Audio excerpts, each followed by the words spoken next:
Hey, what's up everybody? It's Franco here and I'm back with another Clash of Clans video today.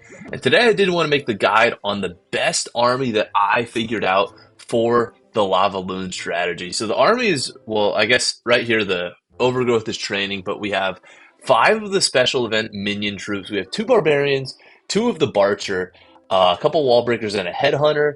And then with the spells, we have three lightning spells, two rages, two freezes, and an overgrowth. And I'll get into a live attack at the end here, but I figured I would show off some of the replays. First of all, I think it would be fair to show off how the Legend League has gone so far. So yesterday I was still messing around with it, had a 1-star, had a couple fails. I showed that off in last video. But today I had a lot of successes. So I just failed the last attack I did, and I can show exactly why I got that 72% 2-star there. Just to outline the strengths and the weaknesses of this strategy. So we'll start with the first attack I did today, so 4 hours, 58 minutes ago. And the main thing you want to do with this strategy is I actually watched back my video from 1 year ago where I outlined how I was attacking so much better with Lavaloon because I actually forgot how to use these troops.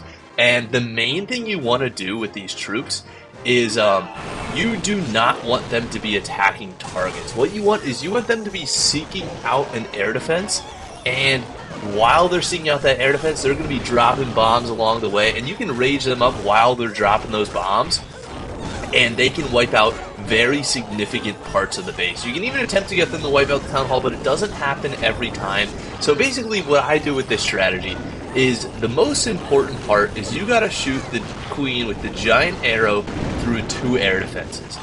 Once you have two air defenses, honestly, I think you can kind of do whatever you want, but then what I think the best siege machine with this strategy is you come in with a flame flinger or take out the third. So then once you take out three air defenses, you realistically just have one left, and you are able to drop the Lavaloons from whichever direction you want, because air sweepers don't matter too much for this strategy, just so that they pass over either a big compartment like up here or the core of the base while en route with that air defense. So here I could drop a little bit from the right side here, so they'd pass over maybe the town hall, or I could drop from the top side so they could pass over some of this area. And we'll see what I end up doing here. I think I end up dropping from the top side there.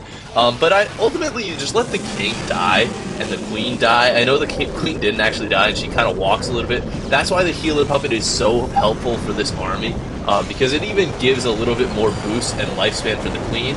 And you drop in the Lavaloon, and then you zap out the air defense. The minute they're close to the air defense and over the majority of the core of the base, you kind of try to zap it out. In this one, I did let them pass a little bit through the core and then just overgrowth the core, and I actually think that is one of the better ways to do it, is just overgrowth the core of the base and let the Lavaloon get to the end. So those three extra lightning spells might not be completely necessary, but it just lets them spread out a little bit, and it gives you a little bit of creative flexibility with that overgrowth. And I can get a little bit more into some of the other stuff in the other replays and where this kind of goes wrong, but then you kind of just use the freezes on the back end to help freeze up the defenses that are remaining, because sometimes you might be a little bit light on the lava pups or Lavaloons and you might not be able to take it out.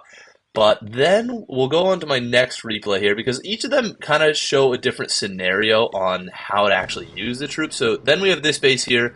Not really sure what happened in this one, but like I said, you try to aim out two air defenses, and flame fling are the other one. So you can probably scout out. I'm gonna oh wow, I wasn't thinking I was gonna go that way, but then I'll use a flame flinger probably up top or something. And the thing about the siege machines is, like I was saying before, is you do have other options for siege machines. You can use the blimp, you can use stone slammer, but realistically, if you're using the blimp, you're trying to sail the Lavaloon over the town hall anyway. So the blimp with some balloons or something inside to take out the town hall is kind of a lot of wasted value. And this is one of the things in the later stages of the game, like town hall 16 or 14, even 14 up, the flame player doesn't get a lot of love. And you kind of forget how good this siege machine is and how much value you can really get, because the Lavaloon is such a fast attack strategy that you really can waste about a minute and a half just letting the flame flinger do his thing.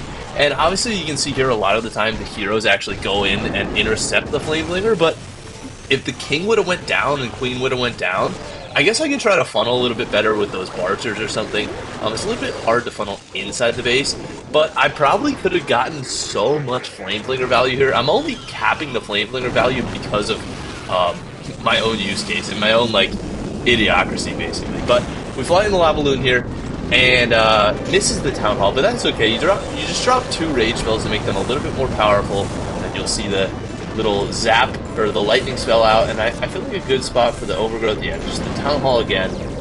And it's really not too heavy of a 1-star risk because you're gonna have those 2 extra freeze spells, and it won't be. I mean, realistically, you're not gonna have too much left in the core after the Lavaloon flies over it anyway. It's not a whole completely strong core or anything.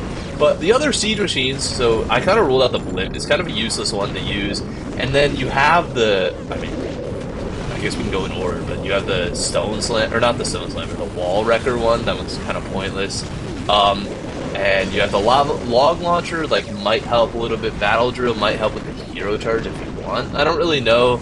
I kind of don't really see much of a point in most of them. The only other one is maybe like the Stone Slammer you can kind of use on like a flank or something, or on the back end if you want. I don't know. It kind of seems like it's your own choice, but I really swear by the Flameflinger. I think the Flameflinger gets significant value. And here is an example of what happens with some of the attacks. So this attack strategy is very strong, but you do have to outline what could go wrong in the strategy. So you can even see right here what I'm doing wrong. And the goal is to shoot out 2 of these air defenses. And what can happen is if you happen to miss. So someone in my clan was like, hey, so I shared the army and I shared a replay. I was like, this is how you got to use it. And this one I actually missed both air defenses. So there's still 4 air defenses standing. And if this happens, honestly, I don't even know what to do. But one of my teammates was like, what if you can only hit 1? You can't hit both air defenses. I was like, you know what? Get good, kid. I was like, I don't know what to say. Like, if you miss an air defense, it's probably just not going to be a 3-star. You probably have to hit both air defenses. And if you miss 1, you could be okay. But in this case, I missed 2. The odds I'm getting a 3-star here are extremely low. I'm not even sure how I tried to salvage this. We'll speed it up a little bit. I tried to get the Flameflinger for one of them, which I can do, but then where am I going to even deploy the Lavaloon? I was hoping the King could get another one here, but sadly he does not. And if I would have hit both these air defenses, I think we would have been in the money. We would have hit both those air defenses, probably would have just dropped the Lavaloon from the top side like I did here, and just not really care that there were 2, and then just let them take out 1 or something, because, so say you do miss a single air defense. Say the Queen just took out this close one and missed that far one. What you can really do is you drop the Flameflinger, maybe take out that far one or something. You can always drop the Lavaloon over top of one of them. So I could have dropped the Lavaloon over top of that one and use the Flameflinger and King or something for this one. So if you drop them over top of one of them, they can take it out. Like I said, they're a little bit weaker when they're actually attacking on a target. But if you miss 1 air defense, you can always just do that. But I don't think I have a replay of me actually missing an air defense. And so I just showed that one. Yeah, there's a couple of replays that I did want to show for the attacks today. And then one of the other things that you do have to consider with this strategy, I actually did watch the Itsuit video. He outlined one attack of how to use these, and I don't really think it covers it in enough detail. So one of the main things is the King equipment. I think he uses a better equipment strategy. He uses the Spiky Ball and Earthquake Boots. So this allows the King on his own to get an air defense, because air defenses, like most times, are on the outside. And if you just had Earthquake Boots and Spiky Ball, just popping the King ability himself acts as a giant arrow itself. And he'll probably be able to take out an air defense as well. But I don't really know how many people really have the Spiky Ball maxed out. Like, I personally don't. I remember it was one of those equipment that a lot of people didn't even buy from the shop. So this is kind of just like a guide for like the regular type of Clash of Clans player and how you can make it the most of these equipments. Because I've had the giant arrow and the healer puppet maxed out since February, so I've had it maxed out for like 7 months, and I think if you don't have the giant arrow and the healer puppet maxed out, those are the 2 equipment that I would recommend getting to max as soon as possible, because those just provide so much wiggle room with so many strategies, and I think they're just ultimately one of the most adjustable. Yeah, they're so valuable with so many strategies, and it's just so good. The giant arrow and the healer puppet, you can basically get a queen walk. The other ones are kind of just like subpar in my opinion, but maybe the the magic mirror is pretty good, but at the same time, it's new. A lot of people don't have it maxed out. It's like, oh, another epic equipment that I don't have. Well, the giant arrow healer puppet have been around for a while, and I definitely recommend sinking your ore into that. And the king, like I said, like you could use the spiky ball and earthquake boots to help take out air defenses, but ultimately the king doesn't do too much with this strategy. So I just have the default best equipment on him. And then the warden, one of the things that I do see a lot of people in my clan, and a lot of people that aren't really sure how to use this strategy yet, is they're still using the Rage Gem. So when you're using the Rage Gem, it actually doesn't help because you're trying to blanket the core bases with the Rage spells anyway. So if you don't know, the Rage spells and the Rage Gem don't stack, so it doesn't actually help to have both of them active. So having the Healing Tome helps a lot because realistically, when you zap out that final air defense, the Lavaloons are going to be traveling over the Town Hall Poison, and it just helps them heal so much, and they really get a lot of value out of the Healing Tome. And obviously, you need to use the Eternal Tome to help them sail through the base a little bit better. And the last, hero is the Royal Champion, and I haven't even touched upon her because this entire video I made without even using the Royal Champion. So obviously, I had that one fail where I showed I missed both the air defenses, but my entire day today was not even using one of the heroes. And like I was saying, the king I don't really think gets much value with the queen and the healer puppet and the giant arrow. So if you're gonna use this strategy and you still want to be a 3-star machine, I recommend you upgrade your barbarian king, because as free-to-play or just someone that wants to grind out hero levels, realistically, you're going to want to be upgrading a hero during this event because of how powerful the offense is and how easily you can just still 3-star while not attacking at full strength. And like I was saying, the king really doesn't get too much value, but the king actually clutched up here and got an extra air defense for me there. But I think the Royal Champion would be significantly better to take into battle versus the king in this attack strategy, because the king, like I said, doesn't get much value, and the Royal Champion would help out where you really need the help. So the Lavaloon are just such tanks and masses. They take out a giant thing of the core, but they kind of do start to struggle near the end of the base here. So when you're attacking near the very end, they're over some of the buildings and attacking. Like I said, they're not flying over them. They're physically sitting on top of them and dropping bombs. They're a little bit weak, and they can start to get picked off. And if you had your Royal Champion alive for this instead of your king, she would just be tearing through these defenses. So I think really you want to be upgrading your king during this event. Do not touch the Warden. Obviously you need your Warden to help sail them through with the Healing Tome and Eternal Tome. He's very viable. He is very crucial to this strategy. And the Queen as well with the giant arrow. So realistically, upgrade the king if you can. Get some free levels on him without hindering your attack power at all. But if you don't, like me, and you have a max level king and queen, upgrade that Royal Champion. Take advantage of this event because last I checked, I think Lavaloon are going to be around for, I don't know, I assume the whole event, so 19 more days. And the Royal Champion at the max level, what I have here, is she takes 8 days per upgrade. So that's 3 upgrades right there. I'm going to be dangerously close to a max level Royal Champion. And I figured I'd end off the video here with showing this fail here, and I got a little bit cocky. I was really trying to mess around with no clan castle troops. I still do have clan castle spells, and this is a fully supercharged whatever Town Hall 16. Even the mortars are supercharged.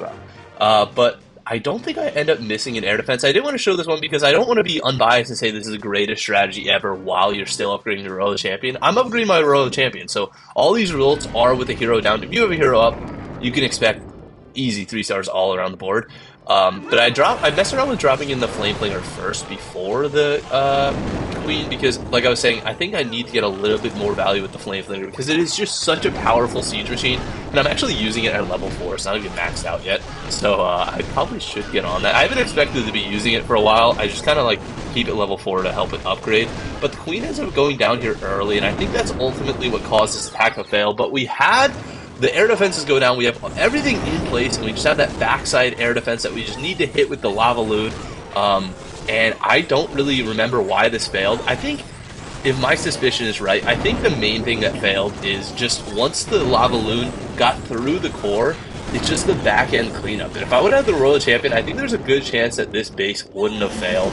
Attack from the top side there. I don't know if that was the best strategy. I should attack maybe from the Flame Flinger side there a little bit.